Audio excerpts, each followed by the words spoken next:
Alright, I'm gonna make a quick video on this. So I've been asked a couple times about this week aura, and I wanted to make sure that it was pretty easy to follow for anyone that was playing Brewmaster and Shado-Pan, so I was curious. So first thing you want to do is you want to add this percent chance to your tech settings underneath Wisdom of the Wall, Wisdom Deck Tracker. If you add this percent chance, percent, you're going to get something like this that shows up here. And this is going to really help you set up your deck when it comes to playing Brewmaster Shado-Pan. The reason you want to do this is because right before you start a key, if you do, if you set this up, you can see how I have 50%. I usually like to actually just keep it at 50-50 because getting it to be next is kind of a pain in the ass. But more importantly, if you click your buff off, you still have 6 flurry strikes.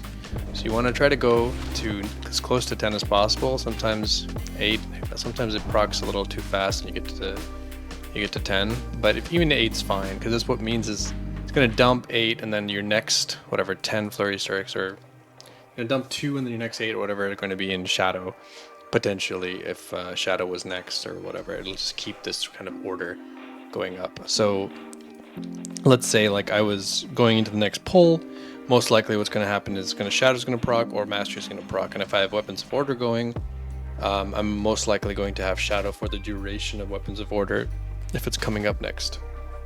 And so when I'm starting a pull and I get a lot of different things set up, I want to make sure I have Weapons of Order going and I have Shadow going, as well as my my stomps and my ox and everything else. But at the end of the day, the idea behind this is while you're using it, you'll have a good idea to check what's coming up next, and then you can set up your damage based on what's coming up next.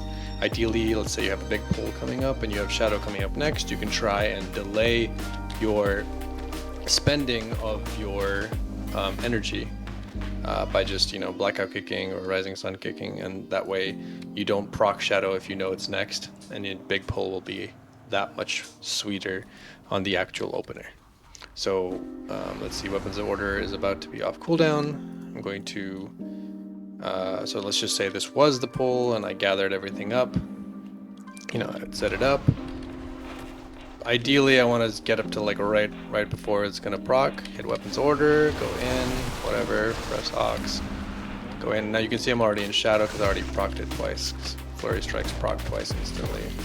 And this way I can kind of make sure that Shadow is proccing for the duration of it. Now your deck is resetting because you've procced Shadow, you've procced crit, you proc dodge, and you proc mastery first. So what can happen now is you'll likely get mastery or Shadow, or potentially dodge and crit next because you've already procced all 4.